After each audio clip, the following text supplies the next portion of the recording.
I never imagined that a simple weekend dinner could change everything. It was a Friday evening. My husband, Daniel, and I had been married for 8 years. Life had settled into a predictable rhythm: work, errands, quiet nights at home. This Friday, Daniel invited his old friend, Jason, over for dinner. I didn't know Jason well, but I wanted to be polite, so I spent the afternoon preparing. The dinner started normally. Jason was charming, laughing at Daniel's jokes, talking about work and sports. But as the evening progressed, I began noticing subtle things. Whispered comments, side glances, and fleeting moments of unease. Something felt off. At first, I tried to dismiss it. Maybe I was overthinking. But the tension in the air became palpable. Daniel seemed distracted, avoiding eye contact, and Jason seemed too interested in everything I said, too eager to agree, too quick to offer opinions. After dinner, I excused myself to the kitchen. Daniel followed, talking about cleaning up. That's when I noticed something I couldn't ignore. Jason had been showing Daniel something on his phone. Messages, pictures, something private. Daniel looked uncomfortable, embarrassed, even guilty. I asked what was going on. "Oh, just work stuff," Daniel muttered. But I wasn't convinced. My instincts screamed at me that something was wrong. I left them to finish cleaning, but I couldn't shake the feeling that I had just glimpsed the first layer of a deception. Over the next few days, I observed more.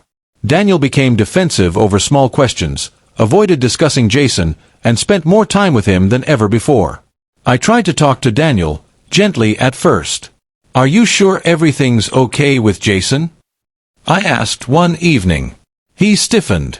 "Of course. Why would you even ask that?" That night, I couldn't sleep. My mind replayed the dinner, the whispered messages, the uneasy looks. I realized that the issue wasn't just about Jason, it was about trust. Something fundamental had shifted, and I needed to confront it before it tore our marriage apart. The following weekend, I arranged to meet Jason alone, under the guise of thanking him for his help with a small project.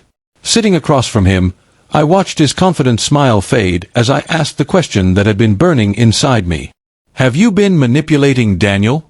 Or our family in any way?" Jason froze.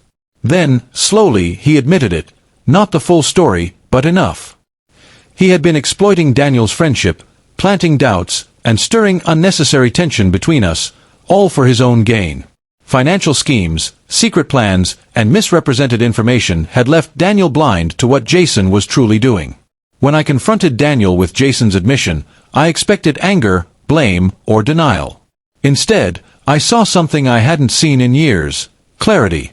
"I didn't realize," Daniel said quietly, shame in his eyes. "I trusted him blindly. I should have seen it coming."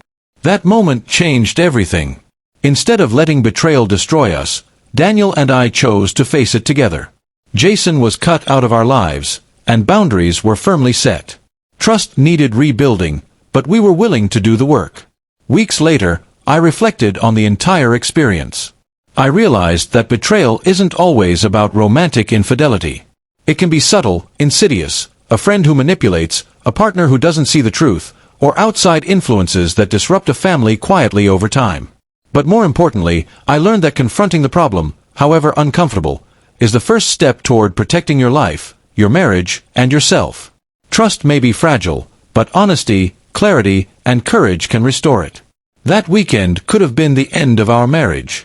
Instead, it became a turning point. Daniel and I grew stronger, more aware, and more connected. And as I watched him laugh genuinely again, the lessons were clear.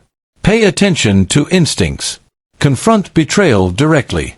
Protect your boundaries. And most importantly, face challenges together as a team. Trust, once tested, can be rebuilt, if both parties are willing to fight for it.